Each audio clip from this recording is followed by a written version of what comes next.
Let me see. I blame Dallas for everything. Damn. We back. Okay, the thing that sucks with Periscope is each time the live goes down, it creates a new stream link. Damn. So we got to remember that. So I had to click on a new link. See, growing pains, man, growing pains. We all know. So we good. All right, we're good now. So, folks, I don't know if you guys heard, but we're talking about how you're automatically biased based on ranting, and I forgot the other gentleman's name. I want to say his name's Mudahar. Some ordinary. The simple, some ordinary gamer. That you're automatically biased because you're now a part of the marketing strategy for the game via the publishers. This is why when you request game copies, 9 times out of 10, if not more, you're dealing with a publisher. You're not dealing with the actual game developer. I learned that on my own when I was not working with Level 1 and I was out there trying to get review copies. Shout out to the homies over at the Kingdom Come Delivers. I made my way all the way up to the top and they were like, nah, you don't talk to us. If you want a review copy, you got to talk to Deep Silver. Man. And I was like, oh, so I climbed up this ladder for no reason. Cool, though. My bad. Yeah, they was real cool. Is cool as hell. Like, oh, you know them too? Okay, yeah. Okay, so they cool as shit. I'm gonna put you on game though. You know, you remember the card game story I told you? Yes. So at the previous packs, the packs before then, we actually had sort of an interview book with them, and nobody had any clue what this game was, right? Kingdom Come Deliverance. Nobody had any clue. I actually had an interview with these dudes. So me and Fame, we going. Is it bad to enjoy your own shit? Like, no. I remember, like one of the people I think is one of the dopest entertainers in the world, is Donald Glover, because he looked around. It actually looks pretty good now. Yeah. See, just listening to your boy, it make a difference. It came through clear. I told you to run the invent. He was like, "Nah, we were gonna run software. Yeah. See, that's why like, we're gonna run software. We're gonna run software." And I was like, "Nah, bro, you got to push the hardware. You got to do the invent and let the GPU do all the work. Let the GPU sit on it, and then you got to let the CPU chill out because it's running everything else. Because you was overloading and you had the windows up, and then you had all the So let the CPU chill, and then See, look, Wasabi know what's up. Invent is good. Yeah, man, I appreciate y'all. Hey, man, for real. Okay, so I guess we can get back to the. Oh, it does look good. Damn, it looks crispy. Yeah, hey, that's salsa. Ooh, salsa. That's what they still do this, or was that like early 2000s? That was early. I ain't seen nobody dust off their shoulders in a while, but I feel it. Like, you know, just be running around with dusty ass shoulders. Hey, look. Yeah, they do. So I guess is Periscope up? That's what I'm looking at right now. Okay. Or I was. DallazMan, man. Oh yeah, there we go. We good. He said we on. We GUD. All right. So I guess I'll get back to you know, what I was saying.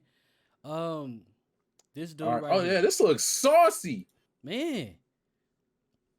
Oh, she finna start that? Oh, okay. I was about to say, you better chill out, man. Hey, y'all, if y'all hear my kids in the back, my fur babies in the back, just don't mind them. They don't know how to act. They ain't got no home training. He said, "We on." I'm getting the Twitters right. Say, hey, Wasabi, I need you to shoot me some info. I gotta pull up to your shit. You pull up to all our shit. Let me see. I gotta come show some love like you be showing ours. So, you know, so getting back to the actual podcast topic, I'm gonna go back to this dude right here, who is actually dope as hell. He's a fucking lunatic, but I like him. You know, he's cool. And he happened to be the only one. What up, Fame? I see you. Oh, snap. What's good with you? We got Boss Man Extraordinaire on. Yeah, man. So I don't know if nobody else has talked about this. Like, it seems as if people just, it's not as if it wasn't enough people seeing this. It's not as if this particular video has more than 600,000 views. So like I know for a fact somebody's seen this, but nobody's talking about it. The thing is, okay, so the title of this video is YouTube game reviewers are corrupt. And yes, it's slightly clickbaity, but that's not the point. He was basically saying that if you get a review copy of a video game, if you receive a copy of a game for free from a fame, look, I'll tell you why YouTube didn't work out later on, but but I figured we was gonna hop on. I know what it is. It's because Fame locked everybody out because Ben uploaded like 2 bunk videos. I won't go know put what you happened. on blast, but I know what happened. Look, folks, I'm gonna just tell you straight out. I made a serious mistake. I didn't make the videos go live. Y'all didn't know about it. It was all in the background. I legit uploaded 2 accidental videos. They weren't like family home videos or nothing inappropriate. It just was unfinished, unedited videos that I uploaded like a dummy. And I messed it up for everybody else. So now we all on timeout and got pop house and do crunch. Oh yeah. As long as we don't tell Jason Schreier, it'd be all good. Just kind of on lock and we'll be fine. But low key, high key, mid range key, I don't know. The loading thing. Yeah, man. Damn. You know what I mean? If we have to, just to get the stream out. I'm just gonna put us on LV1. We'll just watch. Okay. Yeah, because just keep it as rudimentary as possible so we can actually get this going and it doesn't overload anything. And then on the next run, even if we have to, we could possibly try running it from my end. Yeah, I don't think I've ever run anything to this level from my streams, but we could definitely get that going. This is hurting what's left of my heart. I'm not even gonna lie to you. But the cool thing is we're gonna get it done because the audio is truly the goal because we're gonna get it done. We're gonna get it right. So, folks, we're gonna kick this back pretty basic until we finish out until we get the actual the local record. Exactly. Yeah, I got the audio going in the background. That hasn't stopped. We're still going, and then you guys are hearing the audio crisp. So we're not gonna have too much motion going on. It's not gonna be a lot of. It's not gonna be a big technical show. Yeah, you're gonna be looking at. Exactly, you're gonna be looking at level 1. Hey, that review layout looked kind of sexy though. Yeah, man. Say, whoever wrote this shit, it kind of did their thing. Yeah, it looked like something special. Yeah, man. So I had something dope for y'all at the end, but it's all good. We'll work it out. So I was actually telling the story. You was talking about Kingdom Come Deliverance, and so the homie we supposed to do the interview in a room or whatever somewhere, ducked off and upstairs. Caleb, what's good with you, man? Hey, appreciate you pulling up to our first episode. So we were supposed to have the room. We ended up sitting in a random table and chairs directly outside of said room. And so he just set up a laptop, played the game, and we talked, and we just shot the shit. And super, super, super cool dude, right? Rick is dope. Tell me why on Twitter. Let me this for me. This tells me how humble a person is when they own, but they don't actually tell you they own. So so after the interview, after the event, after everything was said and done, I go home. We chilling. I'm on social media. I'm on YouTube. And why do I see him and some other dude pulling up with a PC to Post Malone house to play the game? For real? Bro, look, man. I fell apart down to my core. It really tripped me out how dope because that was my first time that I had hit a point where I was like, you know what? I'm gonna stop telling myself no. I'm gonna start letting people tell me no. Like, I'm gonna just go out there and, stop getting in my own way, stopping myself before I even take the chance. So I was like, you know what? I hit these dudes up on Twitter. I had been following their game. I believe they started off on Kickstarter or something like that, if I'm not mistaken. And I missed all that, and I hit them up and I was like, look, I love what you guys are doing. I'm the RPG gamer. This is the content I love making. This is what I make. Yes, I don't have a big following, but I do come with a lot of energy. and bring I bring a positive vibe to the table and blah blah blah blah blah. This is what I do. This is what I plan on doing. And he was like, you know what? This is cool, but I'm not the guy you talk to, so let me shoot you up the ladder.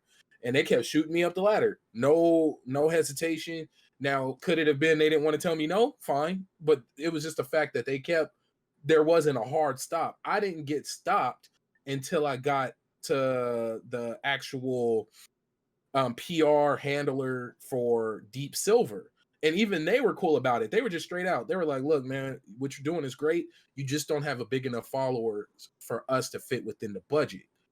And that is what rolling it back, because I talk in circles, y'all. I'm just letting y'all know now. But rolling it back to the topic we brought up about the whole idea of the whole process of getting a review copy being your opinion being skewed one way just because you're now a part of the budget. Them making that point made me respect the reviewers a little bit more, because they basically told me there was a threshold you had to hit in order to even qualify. You know what though? Okay, so I want to put a pin in that, because I do want to talk about the notion of review copies basically being marketing tools. Not review copies, but reviews. Because I don't believe in it. I do understand that they are part of, like, one of those cogs in the machine. Cool, that makes sense. I also understand that a person can be swayed. Like, it's an advantage, a straight up advantage to get a game early. Like, the earlier you got your review out, the more views you're likely to get. True. I can dig that. But as a person who knows other people and does themselves watch reviews straight up for entertainment value, like, true facts. I can't say that they are purely marketing tools, but they did actually make a couple points. One being, Ranton, I think himself said, he said how it's a conflict of interest and like how every review serves as a marketing tool. But he says that means that the review in itself is sponsored content. Yes. You think so? I still gotta pay to do this video. Let me it's tell coming you. out my pocket, and you not like.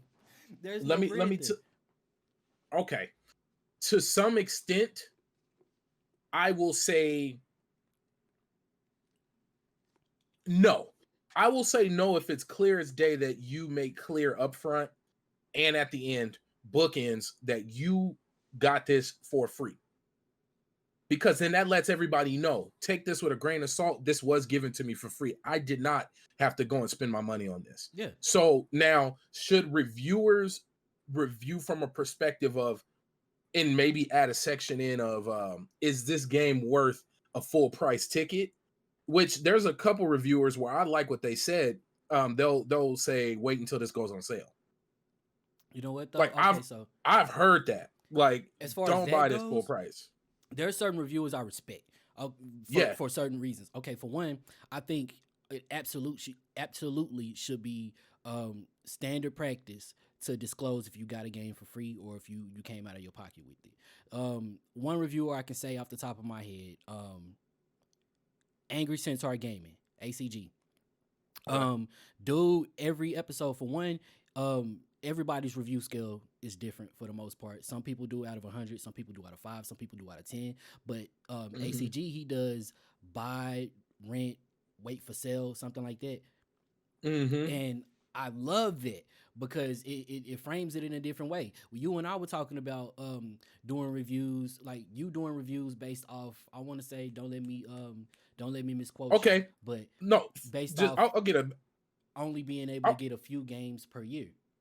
Yeah, and that's so, folks, just to, because we're here and this is our introduction episode. I'm Baron J67 RPG Gamer. I'm a writer and content creator over at Level 1 Gaming, which you are here because of Level 1 Gaming. Much love to the fam and the team. I now, before I got to Level 1, and still concurrently, I just don't do it as much because now I'm spending more time working with Level 1.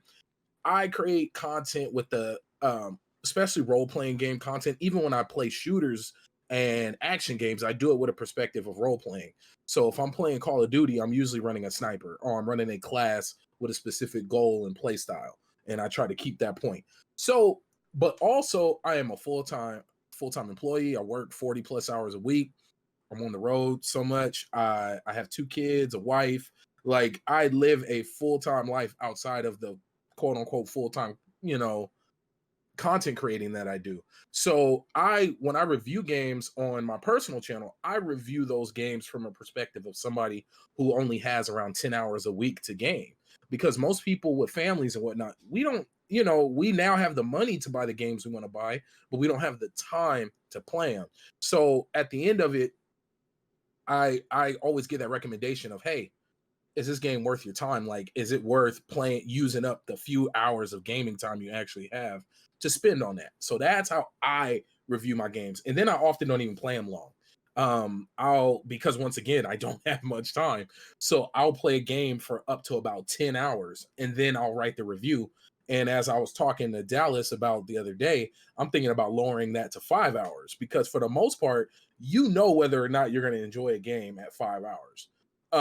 First off, if you're willing to put 5 hours into it, okay, this game is worth me putting more or less, or not buying another game for a while and then just sitting down and playing this whenever I can.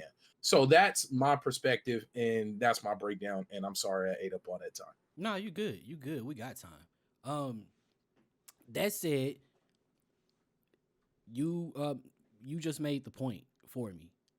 Different reviewers review games based off different criteria. And that's just, yeah, you're gonna come across some shady people sometimes, but Sure. For the most part, everybody has their thing. Everybody has the guidelines that they go by. So this obviously is to be taken with a grain of salt and does not fit in one big bubble. But then there are some situations like some ordinary gamers made the point about people, like the way that previews are done. Now, I disagree with him in that what he described was preview events. It wasn't actually like a full-fledged review of the game. But I do understand how some people might, want to call it a review because of this. But he brought up how, people do previews, how people can fly somebody out to whatever studio, sit them down, wine them and dine them, and, here you go, you get a good review because you got wined down and got to play the game early. He brought up specifically before Metal Gear Solid 5 came out, there was a bunch of journalists that went to the boot camp, like Konami's boot camp. And I remember hearing about this a lot too. And what they experienced there, I say, is way, way different from the average gaming experience with Metal Gear Solid 5. Because, they played on easy. They, ran through the game in let's say 6 hours. I'm not going to say it was actually 6 hours, but they ran through the game much faster than a person would beat the game normally. And while I do agree that that's shady as hell, who's really doing reviews like that? Like, who's really that you watch? Do you know anybody that you watch that? I'm not gonna have you put nobody on blast. Yeah. That's up a funny question. Is there anybody that you watch that you think is shady enough to go for some shit like that? Honestly, no. Because most of the yeah. Oh, and Wasabi actually brings up a good point that some reviewers think you must finish a game in order to review it, which is a fair perspective if you don't frame that properly. Like I gave you my whole spiel. Not trying to plug myself, but I'm here for it. So with my content on my personal channel, I make it clear whether or not I finished it, or I'll review a game that's quote unquote unfinishable, like your Call of Duties, your Battlefields, your big name, big releases. And I don't ever, it's funny because when I do my reviews on my personal channel, I don't expect to get a lot of views because I'm usually late because the game's already been out. I really target a group of people who are honestly on the back end of it, like people who don't buy games day one because they know they're not going to play it. Like, all it's going to do is sit there and get dusty, so I'll just wait a bit. But going back to what you said, content creators who I trust, I watch a few people, and it's based on the type of games they like historically matches up with me, so we got a similar taste.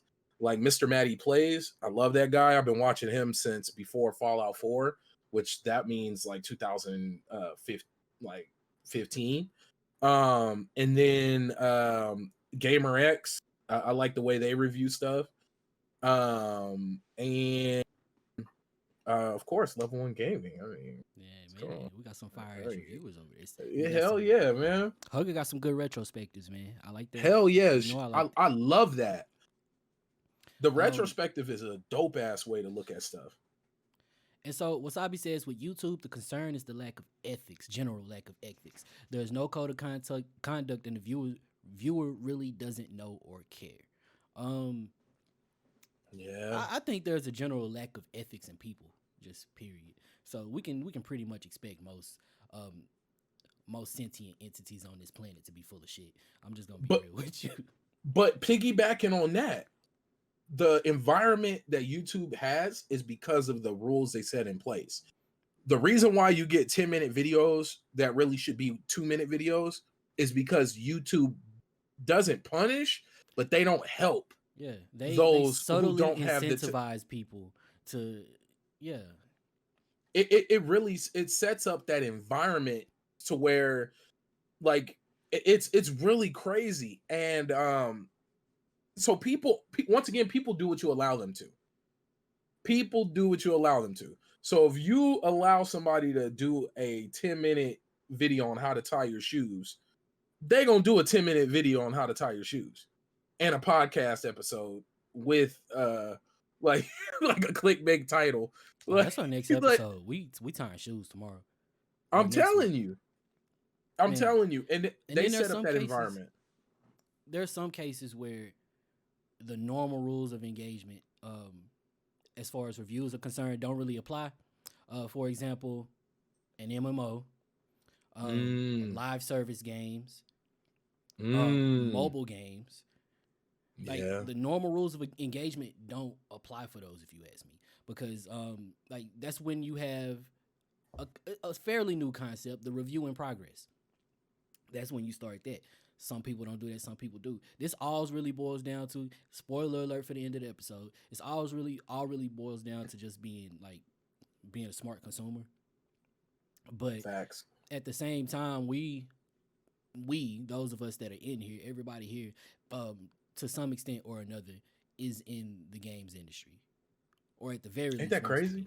Yeah, we here, we up in here. Yeah, man, like throwing up our signs, like. And and okay, so Ranton, I was talking about Ranton, and I'll tell you what I like about him. He didn't just, even though, like I said, he's a lunatic, but he didn't just, even though I don't agree with the ones he offer just complain about the problem. He offered a couple solutions. One of which being, if you had a review copy provided, there should be a sponsored message. Like, it should say sponsored big and bold throughout the whole video. You can't just say, hey, I just want y'all to know, a review copy was provided by Sony and Microsoft, and they fought over which one of us they would give it to. It's not that type of thing. You should actually, now that's a bit much if you ask me. Hustle, what's good, man? Hustle! He had a dope Fall Guys stream earlier. Man, I hate that I missed that shit. I should have pulled up. Hey, going off of what you said. Real talk. At first I thought the sponsor thing was a decent idea until I realized after the initial giving of the code, you nor the company want to say you're sponsored, because that means you're paying and responsible for it as the company. And then me as the person putting up sponsored means I should be getting some type of affiliate revenue. Exactly. Or something for every, so that adds a whole new layer, because let's say I'd say it's sponsored, but now I butcher the game and I talk about how trash it is, which maybe it really is trash, or maybe I sucked at the game, because there's been a game I denied reviewing because it wasn't a type of game that I normally play, and I didn't want to go in there and be completely negative because it's something I usually avoid. You know what? Like it just so, being honest. I'm gonna go through a couple more of these because I sort of have an overarching opinion in this. But so the sponsor thing, right? Okay. And Ranton himself said it's not enough to just say a review copy was provided. There needs to be like a constant reminder throughout the video that you got it from them. Secondly, game companies, he feels like game companies should have to give a copy to anybody that asks. Obviously, audience size matters, but they shouldn't be able to be denied for any reason. If they ask for a copy, they should get a copy. I agree with that 1000%. And If you hit that threshold, if not, nobody should get copies. And on the side of that, nobody should be blacklisted for a negative opinion of a game. Now, I think the only one that I flat out completely disagree with is the first one, that there needs to be a sponsored message throughout the whole video. But True. That's for the same reason that I sort of have a small inkling of, not really an issue, but I have something to say about the rest. And it's because I think that people think that journalists, reviewers, whatever you want to call these people, whatever you want to call us, I think they think that we benefit a lot more from publishers than we actually do. Oh yeah, the whole mystery of the unknown. First off, let me put it out there for you in my experience, because I've done, I believe, as a formal game writer, game journalist, I have, I think five. I think I've done five games, like, officially. And I will say, you get a cool interaction with the company, with the developer or the publisher. It's usually an email rapport, just to give you the mysterious background of it. And it's only cool if you care. Yeah, like, if you, I mean, y'all don't mind me talking about it. It's not this magical thing where they send you like a pack of Rockstar energy drinks and a code, and then like some gifts to go along with it. Maybe when we get, like, me personally, get bigger, like, oh, we got to make sure Baron J67 give him the collector's edition physically. Well, even in that case, the most we get from these companies is a game and maybe some swag. Mm-hmm. Yeah. Now, will that swag push me to give a positive review on a game? That's the ultimate question. That is what Ranton and Some Ordinary Gamer bring up. And then the fact that you now are a part of the marketing budget of these games. You know what? Immediately. You know what? I'm a complete and total shield because I was hiding information. Because I just lied in my last statement. It's not that the only thing that we get from them would be like, so yes, generally speaking, yes, most, like, the extent of it is usually like something cool, like that little Fallout mask back there, or the blow up gun back there.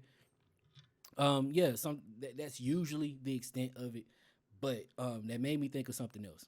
Like, when I brought up the fact of people being blacklisted for a negative opinion, there are certain people and a certain company that I don't mind saying, but we'll get to that in a minute, who have done it to people that you don't think of. Okay, so I told you a couple of times ago, I said at least 3 times throughout this whole thing, that Ranton is a lunatic. Like, he crazy, straight up. Yeah, I watched his video. he's different. Yeah, straight up, for sure. So yeah. I understand if a company would be a little taken aback by him. Like, if I made games, I send him a copy to shit all over, whatever. But I understand if certain companies don't want to work with him. Some Ordinary Gamers, I think that he's a pretty reasonable dude. But I understand if, like, the corporate world might not want to mess with him because of some of the types of jokes that he cracks, or like some of the way he acts about certain shit. Okay, cool, whatever. You might not want to be associated. But Young Yeah, though, any company should be proud to affiliate with Young Yeah. I'm just saying. Oh, yeah. Like, the dude is it's a good brand. He's a good brand. Yeah. Straight up. So, for a company like, say, Bethesda to blacklist a person like Young Yeah over an opinion, over saying, hey, Fallout 76 is some bullshit, Rage 2 was some trickery, like, for saying things like that out loud, there's no reason that should work that way. True. And you know what? Damn, that I didn't know he was catching flack like that young. Yeah, but this is, in my personal opinion, because what most people don't realize is the people watching, even though these videos get a lot of views, these big reviewers, most the average consumer is not buying based on these reviewers.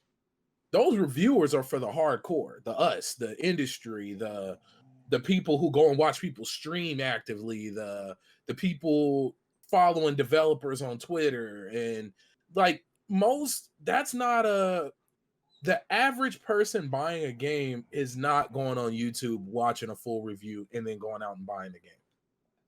I don't believe that. I really don't. And Wasabi actually brings up a pretty dope point, and saying, oh, hold on, my computer just shot for a second. That was weird. But okay, I'm back. And yeah, my monitor, I was like, what the hell? Chill out. We back. We on. Chill.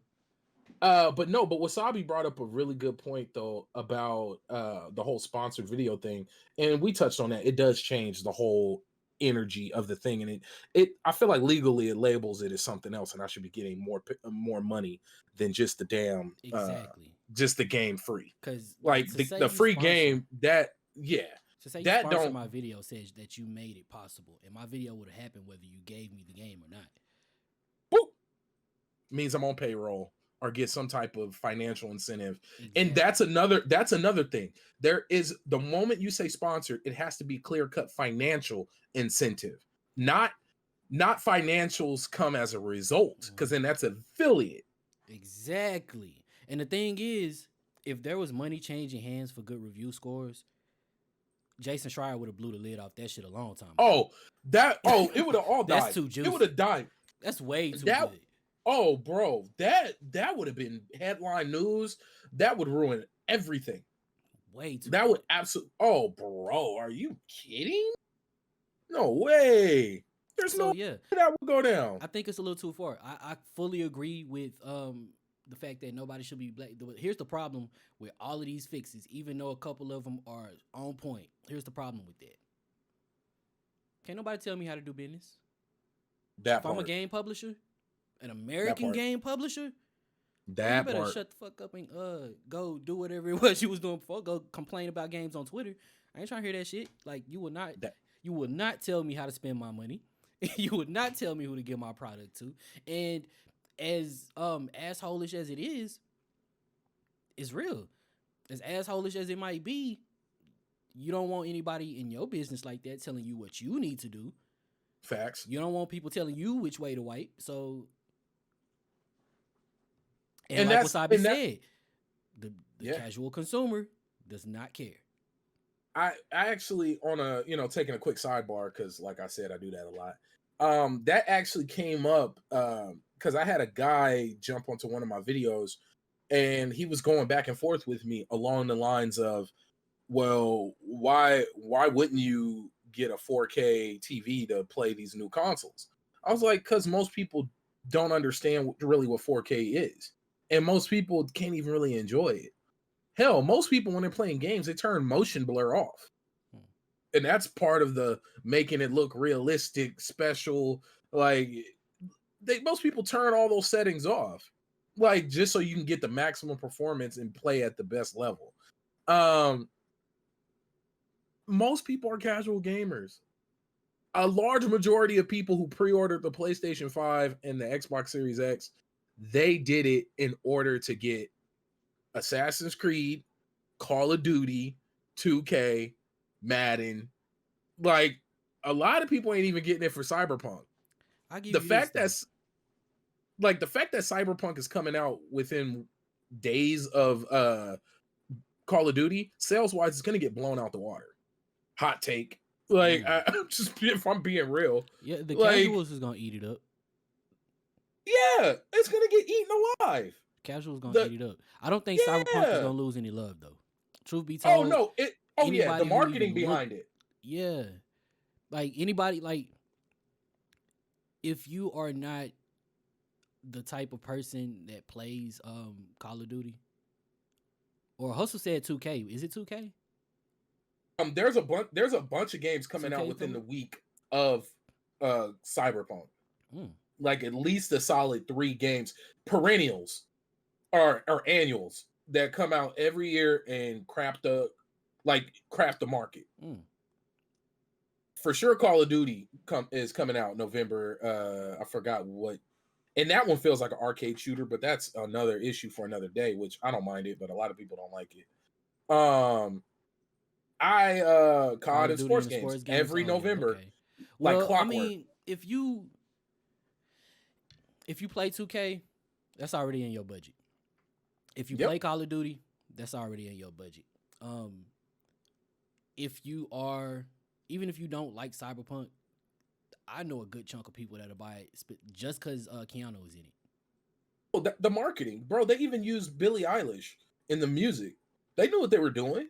Which I got my They own made, worries about that, but they made that game so they're doing their best to make that game mainstream, which makes me kind of nervous because usually when RPG games push heavy mainstream, they usually lack on the RPG end because most casual people you marketing to won't enjoy a heavy RPG. I'll Look tell at you Baldur's this. Gate. I'm not going to worry a whole lot about that because have you seen the menus? It feels a little RPG. Oh yeah. It feels very RPG-ish to me. I don't feel like we losing out on that. I feel like No, they are leaning a little more into the RPG elements more than they did for The Witcher 3. and oh yeah, big time. And then the cool thing about it is I could tell off the rip. Oh, y'all I gonna be wouldn't be mad.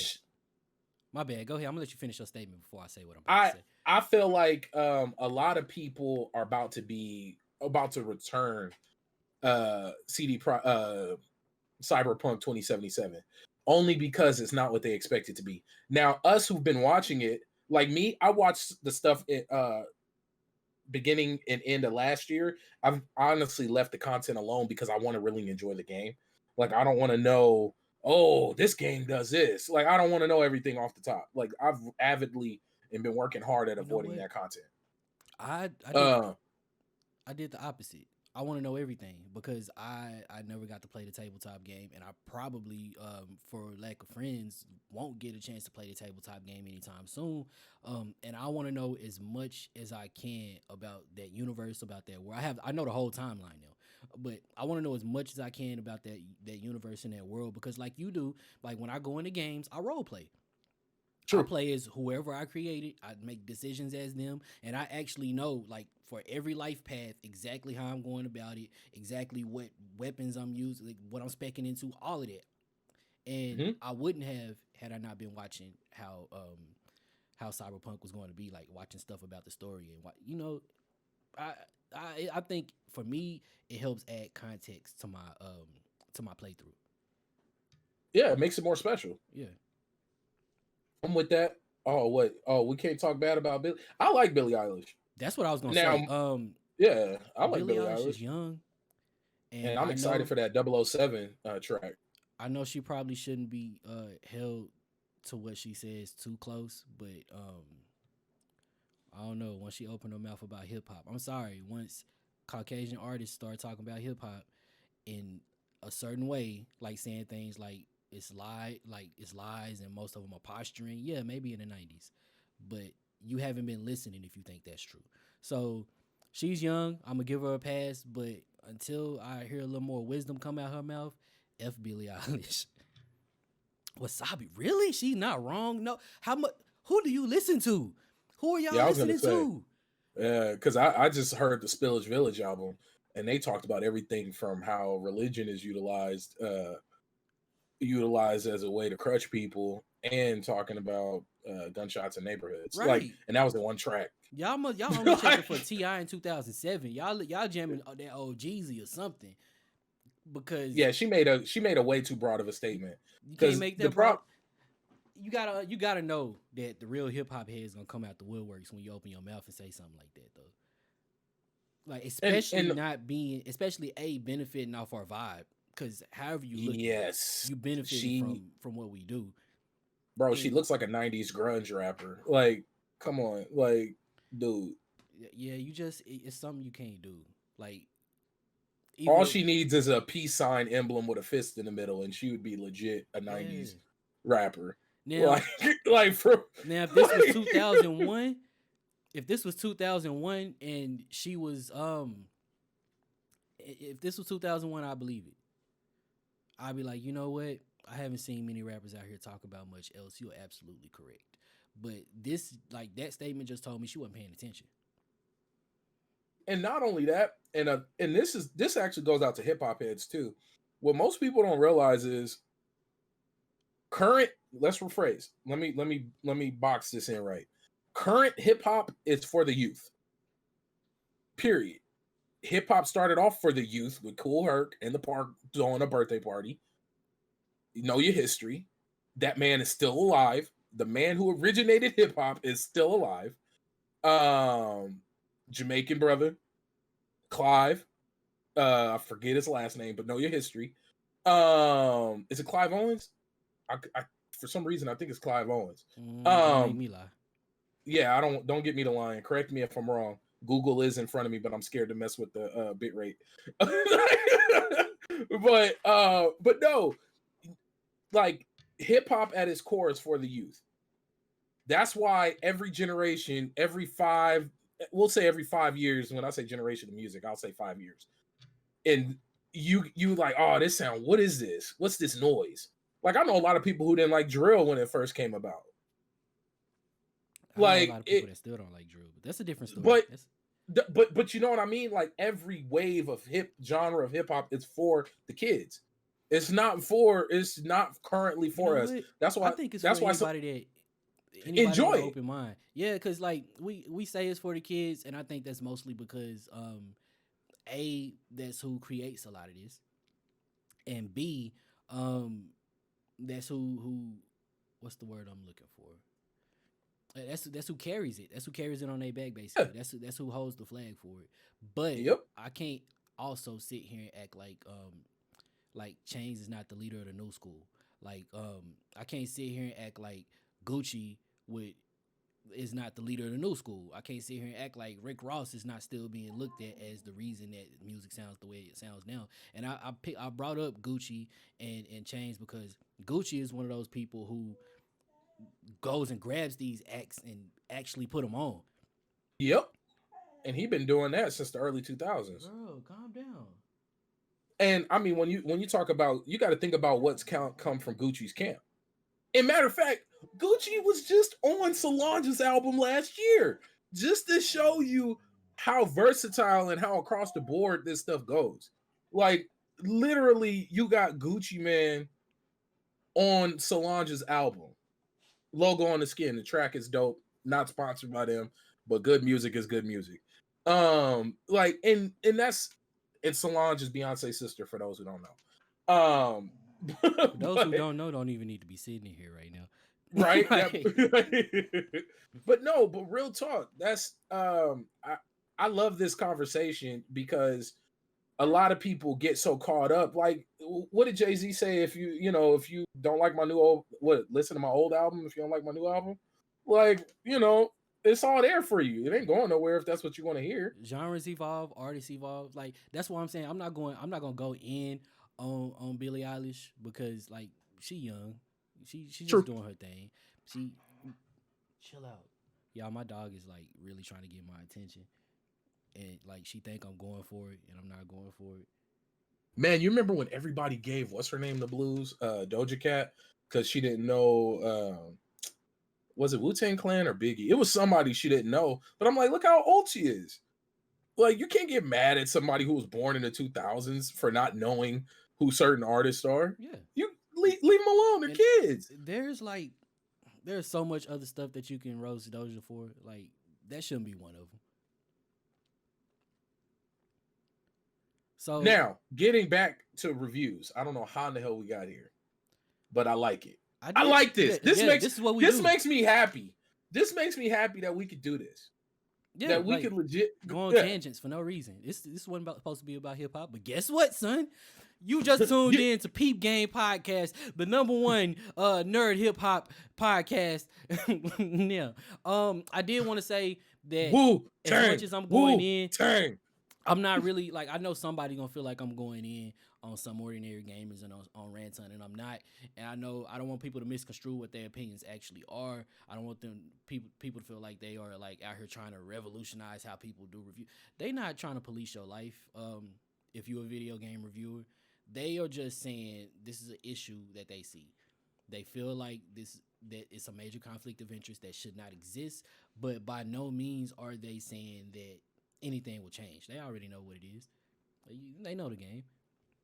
But And go ahead. and you know what? Looking at it from the other end, um, is there a bitterness behind it? The next question is, would they have said any of this if there was no blackballing? Yeah, I was actually gonna The, get to that with the blacklist because that was my point in bringing up Young Yeah. yeah, That was part of my point in bringing up Young Yeah because these dudes are people that like obviously won't get no play. Young Yeah won't get no play from, let's say I brought up Bethesda. EA ain't sending him no games no time soon. I don't know. I think it does feel like there's a tad bit of bitterness in there. it has to be acknowledged. Otherwise, their whole argument is void. But I don't blame them for it because I understand. Like, can y'all hear that? Mm-hmm. Your dog out there whining. Like she acting like I'm stepping on her tail or something right now. Hey, chill out. You got a big old baby. Excuse me, y'all. Come on. Okay, so folks, like the whole thing, the whole get down. Oh, look at that big old baby. Just a big baby.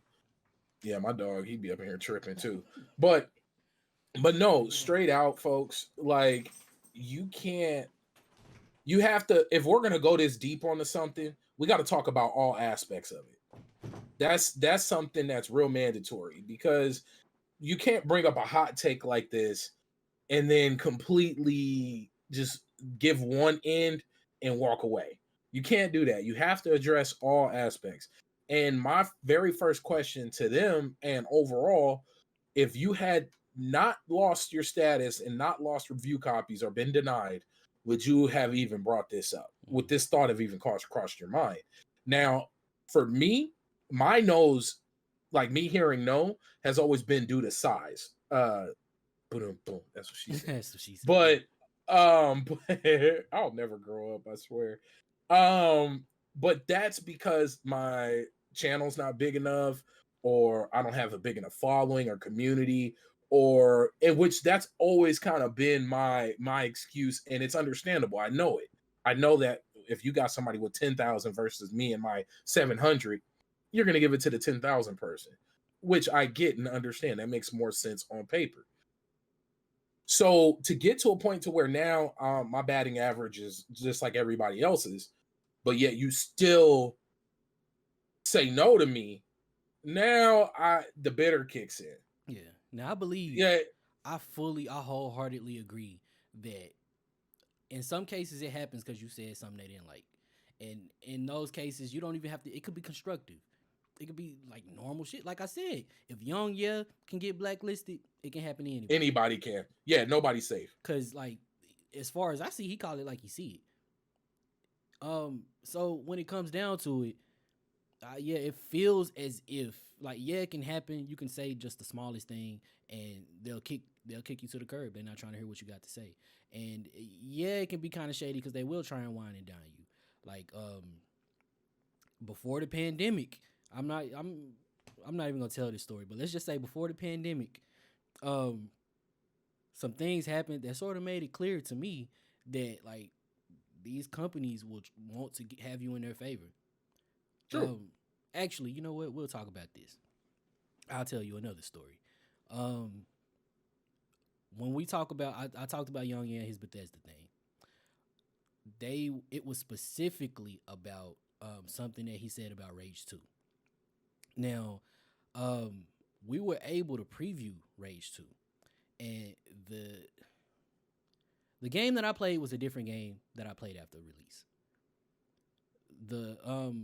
I want to say, wow. I want to say I think it was 3 or 4 hours that we sat down and played, and it was engaging, it was fun, it was all the good parts mixed into one little thing. It's like they handed me a peach cobbler with just the exact amount of crust, like the juice dripping right where you needed it to be dripping at, like just the peach. There was a bit of peach and a chunk of crust in every bite of the cobbler that they gave me. And afterward, I said what I said. We went and talked about it on the podcast, and we was like, "Man, Rage 2 is gonna be good. That it's dope." Blah blah blah blah. But they they put us in sort of a mood. They fed us for one, but that's a different story.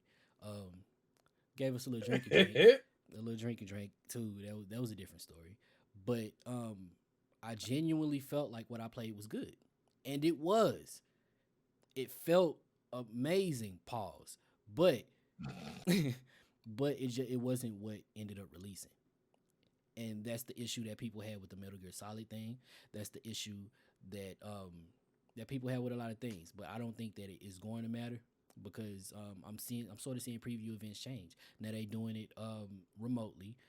I'm seeing I don't know. I see opinions get more positive over Assassin's Creed as people have been able to play all the Ubisoft games. If you notice what people were saying about Watch Dogs Legion, the first time we started seeing previews, a lot of people are changing their tune now, and I'm starting to hear, you know what?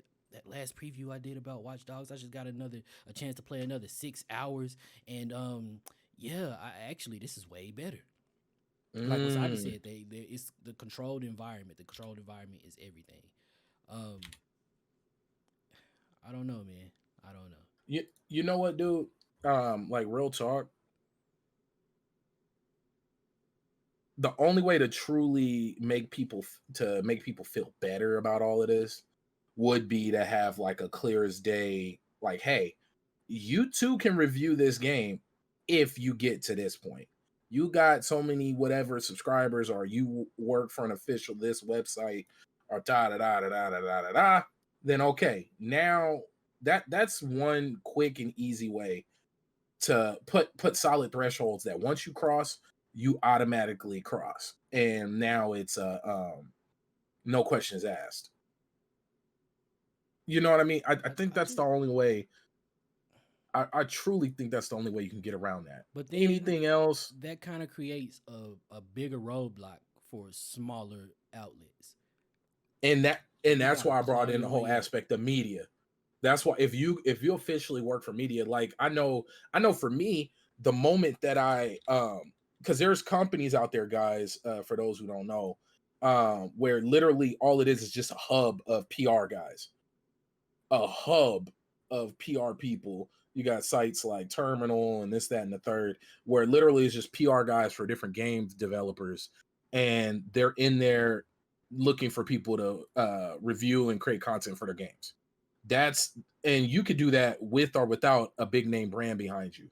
And I will say, oh, go ahead. I was actually getting to that part too. That's when you have to build that audience though. And if you're not, like, a lot of people do that by using these bigger games. And I guess that means, yeah, you'll have to come out of pocket, but then the whole time conundrum comes. It's a catch-22. It's like, I need experience for the job, but I need a job to get experience. Facts. So I need the big following to get the game codes, but I need game codes to get a big following. And I also need these reviews to come in at an earlier time so I can get more views to pick up that following. Who breaking street date? Oof. Remember when, like, it's funny how there was a point in time where that was absolutely worth doing. Like, let me take this L and become a hood legend. Like, yo, like all these people risking it. That's when I started hitting up. Hey, yeah.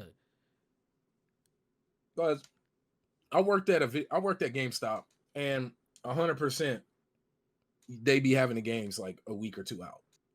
Like, they got them. Like, I think there's already images and whatnot out of stores having Xbox Series X's. I know we talked about not doing current events. It's not really the point, but just the fact it's out there. So things fall off the truck. Now, I'm not gonna say I could imagine being a guy paying an extra $100 for a console to have it to have it 2 weeks earlier than everybody else. But damn, that'd be But a cold deal. it might be. But think about this though.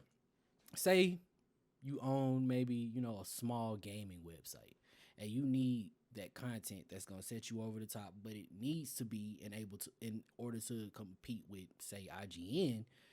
It needs to be early. IGN is already gonna have it 6 months out anyway. You know what I mean? GameSpot's already gonna have it review, that video ready to go day of. True. You need every advantage you can get, and some people gonna fight dirty. And it's not really. Is it really dirty? Because you fighting a giant. It's David and Goliath. Yeah, it really is. And on some real talk, I can't say it's dirty. Because one thing about this business when it comes in terms of writing content, you don't necessarily need to be first. That's where that whole SEO thing come into play. Because a small website putting out news, no matter how soon it was, if IGN comes in and writes the same article verbatim, the IGN one's going to be the one to go viral.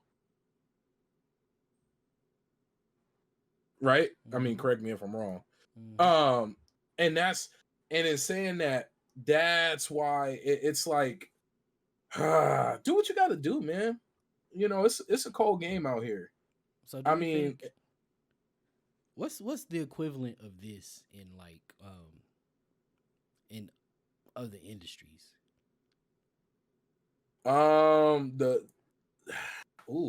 is a good question. What would be the equivalent? I guess getting a hold of like a bootleg copy of a movie. Getting to see Lovecraft Country early. They did do an event for that, by the way. Like when it came out, they did for the last episode. I think they did it for the last episode like too. Before it came out, they did it for the last episode too. Oh shit! Yeah, they did. Like they turned a drive-in theater into an entire experience, I think it was for like media and whatnot. And they had like special lunch boxes and whatnot. They did a whole thing. They did that with the boys. Mm-hmm. Yeah, so I got to experience it with the Fast and the Furious, Hobbs and Shaw. Like I got to go to the Dolby Theater. yeah, that was wild, bro. That was an experience. Free popcorn, free drinks, free everything. I'm sitting in front of Eve, the rapper. I got the Andre the Black Nerd diagonally in front of me. I'm sitting next to NFL players, journalists. The Rock is in there. Roman Reigns is in there. The whole cast is in there. Like it was wild. And then people thought it was like a bomb threat, so we had to like run out of the building. Like we had to evacuate out of the building, and it was full blown. Everybody sprinting and running. Funny enough, all the black people ended up together in the same spot because when you exit this part of the theater, the natural thing to do is to do the rat race and follow the crowd and bang a left and go down the hall. Well, being black, antennas was up. I see a big ass sign that said exit. We fucking kicked down the door, boom, and then me, Andre the Black Nerd, my brother, and a bunch of other black people, we booking it up these stairs. Now that dude is huge. Andre the Black Nerd is. I got a question. Yeah. Which half of the Rock follows you out? See, the Rock and the Rock they were sitting behind us, like in the cut. There was like a cut section in the theater. And they had their own exit that way, so them dudes was gone. That was good. They had money section. Bro, that if you guys and I'll make sure to post a picture. I got pictures with Andre the Black Nerd, and it's only because all the black people were outside laughing together because we all ended up in the same place looking at each other like, so y'all know what happened? Nah, you know what happened? I swear to God, it was the coolest thing that ever happened in my life, bro. And we was gone. Like I hadn't been working out at that point. This was probably my biggest I ever was in my life. I was easy 400 pounds at that point. But when I tell you we got to safety, we got to fucking safety. And it was maybe 15 of us outside, like looking at each other like, y'all good? We good? Security running past us. What happened? We was like, I don't know, but something wild down there. Hey, I but just real imagine talk. you was out there like Mr. Incredible. I just imagine like as soon as it happened, you just picked somebody up and just took off. Funny enough, so my brother was in the NFL. Hopefully he gets to go back, but all that business, but whatever. So I'm more worried about my little brother. And because my thought is if I get to safety and I leave my little brother here, my mom is gonna kill me. Whoop your ass. That's not potentially an explosion, not a terrorist attack, not somebody up in here trying to take out the Rock. That's not what I'm worried about. Hand to God, I'm worried that my mom gonna beat my ass if something happened to her baby, because he's the baby out of all of us. And that was my true fear. So I made sure he was good. I kind of grabbed him. I was ready to run over this journalist, but he took off. As I got up, because it was creepy, everybody in the middle of the theater, all of a sudden you hear somebody scream, ah! And everybody, we in a movie. I'm like, what the hell's going on? It's dark, movie's going, and then all of a sudden people start standing up, and then somebody started running, and then that's all I needed. So I cut and I grabbed my brother and I look, and the journalist was gone. This dude, he had all his shit. He was out the door. And yeah, it was wild, but it was just funny as hell to get up that everybody, when I tell you everybody's funneling, rat racing to the left, we fucking broke down the door and just boom, banged out and ran up these stairs, and we was outside. So yeah. Gone. Hey, that was funny as hell, man. That was an experience. I got to shake the Rock's hand. That dude's big as hell. He is big as shit. That is a big ass man. I know that was an experience, man. It was the coolest thing I ever did in my life. I don't know. I thought today would have been a good topic to talk about, because I never seen anybody talk about it. It's been since May that they released those videos, and everybody talks about all the controversy, but when it's the one that maybe may or may not affect you, all of a sudden everybody quiet. I know. Look, y'all, I'm content director at level1gaming.com. Yeah, that's the ball. It's not like it's not that big a site. We need what we can get, but we work bump that. We world class. We out there. Top flight. I'm saying, but we work for it. You know what I'm saying? Like we try to make our content unique. We try to, we just be us, and we put out what we put out that reflects on who we are as much as possible. That being said, the last thing that I personally think about content wise, and the last thing I'd want anybody putting out content on the site thinking about, is what somebody thinks about what they have to say. Just say what you got to say. Just be you. You wouldn't be here if we didn't think you was dope. Facts. So like it's weird to me. It's not weird to me, but it's a little whack to me that like the one thing you would think everybody would have been talking about, nobody's opened their mouths. This was May. Because it would cripple the industry if it took off like it could. Nothing's gonna change. It's no a conversation. Let me rephrase. It would be a bad spot for a section of time. It would be like how they champion Black content creators for the month of July. Mm-hmm. It would be like a month of like people on CNN talking about this game that I gave a 9 that the Metacritics gave a 3. This like, could you imagine like 60 minutes with like reviewers? They still be full of shit. How many? Because those same YouTubers, how many apocalypses did they survive? Oh yeah, they full of shit. You know what kills me about them apocalypse craps? It's always like one or two, usually people of the lighter complexion, who do a video and then all of a sudden it causes problems for everybody else in the world. Because it don't really affect them, because they're already cream of the crop, and they could literally put a video out with a black thumbnail, just pure black, and it would get 100,000 in the first 30 minutes. Like, these are the content creators who cause the problems for everybody else. It's not the smaller ones. Nobody watches it. Mm-hmm. Like, not in comparison. Like, it's absolute nuts. Look, but y'all. Hey, but let me tell you straight out though. Yeah. I'm gonna ask you a question, because I already know my most controversial piece. What do you feel is your most controversial piece of content that you put out that most people would like chase you with pitchforks and torches over? Let me see. I got mine. You know me. That's what I applied to this place with. Let me was look. my piece. Oh yeah, you know Can I what? Because can I go with mine? some people gonna feel away, but you know what? I actually need to feature that Yeah, because that I okay. dig it. Go Because go ahead. that Speak I that. didn't realize how much this fits with the topic at hand. So, folks, I am a firm believer, and I will die on this hill. Grand Theft Auto 5 GTA Online was the golden goose for Rockstar, and it's a curse. They found their golden goose and lost all creative magic.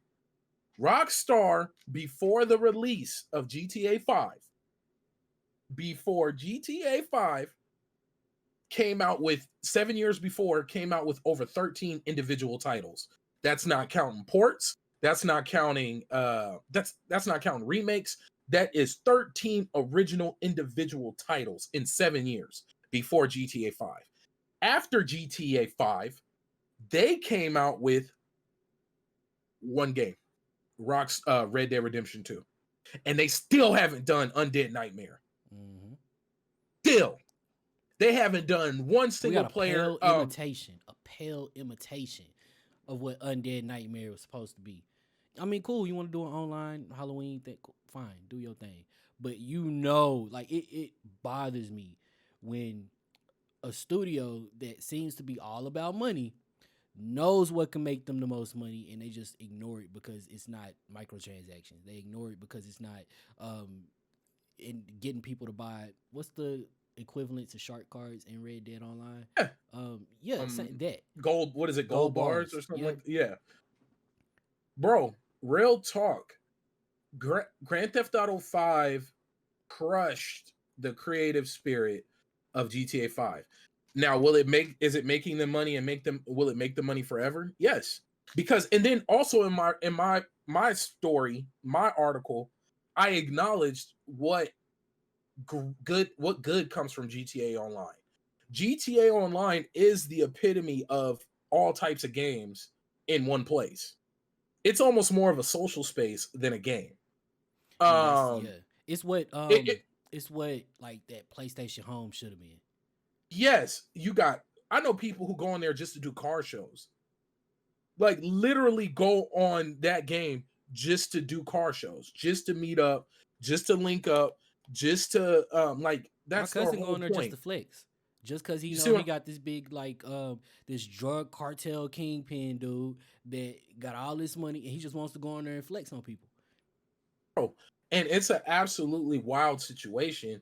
And but at its core, let's be real. Rockstar has been a part of RPG games like Oni. They released, I believe, the North American version of Oni. Oh, I I think that was forgot on about PlayStation 2. Oni. Yeah, They that was on created some of PS2. the dopest sports games. You had table tennis. You had Midnight Club. We don't even get good racing games anymore out of Rockstar. They could eat They if they re-release bro, Midnight Club. They could eat. if they just re-released all the titles from before Mm-mm. Let GTA me tell you 5, what. they would Tell you what I want from them. Tell you what I want from Rockstar. the Let's get a Warriors Manhunt too. reboot. Oh, reboot Let me Manhunt. get a Manhunt reboot. They had horror games, folks. Rockstar used to create horror games. I don't even need Bully Manhunt. 2 college years. Nah. Oh, don't even get me started on that. We ain't even look. I'm getting goosebumps. I die on this hill, bro. What do you think they do with Dundee? I think they're just gonna redo the. They're gonna make another GTA. That's all that's gonna happen. Now, am I mad about that? No. I think it's But kind of whack. what kills me is Rockstar has so many IPs under them. They could run a generation. And it sucks that they're running a generation with one game. Folks, people have been playing GTA 5 they're getting ready to play GTA 5 for 3 generations of consoles. Hear me and hear me well. 3 generations. But you know what they do though? What people let them get away with? They will do what they can get away with. And you know what? Okay, so before we get out of here, I'm gonna give my controversial gaming. I'll I die don't on think that hill. us in here like would think it's controversial, but my controversial games industry thing. I'm dying on this hill though. I might live on it depending on how much power I can accumulate in this thing. But in this will be for us. But because we are also broadcasting to Twitch, I'm not going to say, hey Trez, what's good, man? I was just talking about you. I literally was just talking about how you go into GTA Online to flex on people. That being said, since we're broadcasting to Twitch, I'm not going to say it, but I'm a firm believer that as black people, we should be able to use that word that we use all the time with each other on any platform. I mean, besides, TV or whatever, but on any platform without fear of being banned. Like, nobody should be able to hit me with a hate speech for a word that's for me. Right. It's hate speech towards me. You saying I hate myself? It doesn't matter.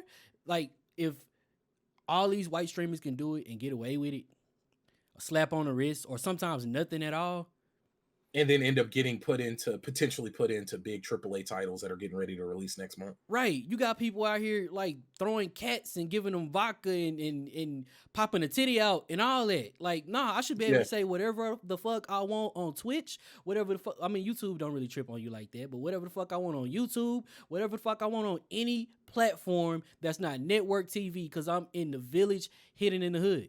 I'm from the village hidden in the hood.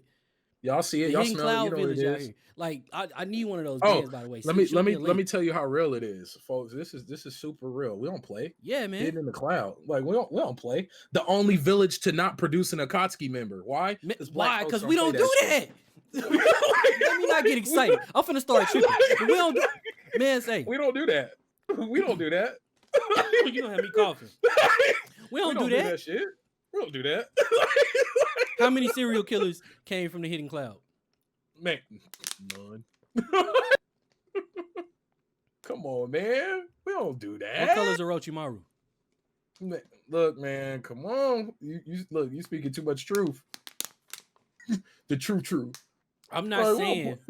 Look, let me chill for people start talking about I'm being reverse racist as if that's a thing that exists. Yeah, like I got the power to diminish everything you do. Get out of here. That being said, go home with that shit. Because we on our way out of here, like when we are on the Double XP podcast, we do this thing at the end of every episode where we give suggestions on content. Like we'll give a suggestion on a movie, a game, an animated everybody should watch. But here at the Peep Game podcast, at the end of every episode, we're going to give a suggestion for a content creator. Because people make dope shit out here, man. Like, straight up. So, I am going to pull up. Y'all see this right here? This is D-Art Shijo. They are an anime studio, a black anime studio, black owned, black operated. Based in Tokyo. Based in Japan. It's not Boondocks anime. As much as I love the Boondocks, we don't consider the Boondocks anime because it's not Japanese. Facts. And that's the only reason. And that's it. Let's go take a look at what they've done though. Wow. Portfolio. Let's look at this. All the Japanese. I'm just gonna go for the Japanese stuff right now. Attack on Titan. They did some animation in episode 56. Fire Force, Gintama. I didn't know they did Fire Force. JoJo's Bizarre Adventure. They do like episodes or pieces of episodes here and there. Like they do work on each one. Overlord, One Piece, Tokyo Ghoul.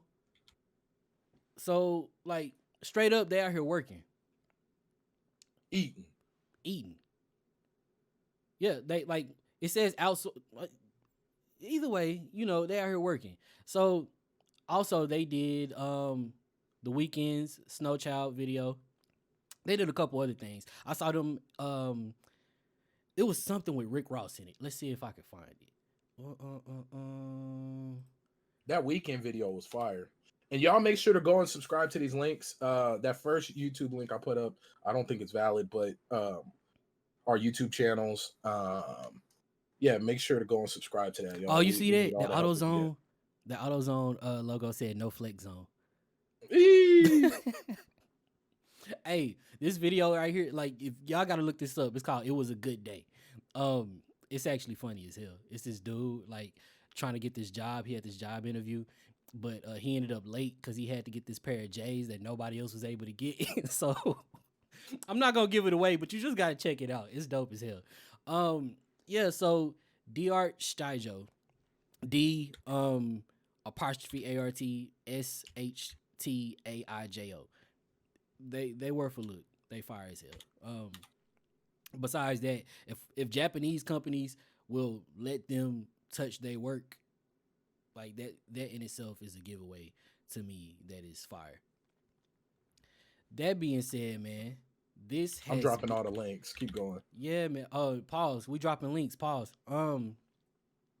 That being said, actually, I want to show y'all a couple more things they did. I told y'all they did the weekend video, so we're gonna take a look at that.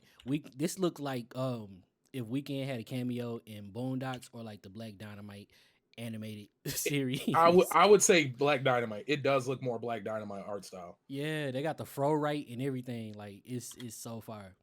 Afro. The thing is, like, it's a high quality of work. I think it's the shiz naive. That being said, our links is in the chat. Pause. That's where y'all can find us. Twitter, Instagram, at LV1 Gaming, at DallazMan, DallazMan. I'm actually the same on everything. Baron is the same on everything. Baron J67. We take that branding serious around here. Man, I'm gonna let y'all know that I highly appreciate y'all rocking with us. Like, for real, man. It means something to me. The fact that y'all here, that y'all engaged, and shit, y'all know I return the favor. Anytime I'm able to come fuck with y'all, I do that. So definitely continue to mess with us, and we'll continue to mess with y'all. Ain't that the most rap video shit ever? Oh, never mind. Really never mind. Look, well, no, it's not far off. Oh, no, that got different real quick. Ooh, snap. Yeah, but that being said, man, we appreciate y'all. And there's been a thing I've been doing on Twitter where I take samples from video games or from TV shows or whatever, and I flip them and, just do something for the people, for the culture. And, today's going to be no different. So we're going to let y'all out of here on, another one of those flips. So we appreciate y'all, chill, sit back, listen to it. For real. And we much love, back. Man. Super thank you guys. Man, next week, actually we'll be doing this Friday. It's supposed to be every Friday, but we was on CP time this week, so you know what it is. Baron, you got anything you want to say before we get out of here? In terms of content to check out,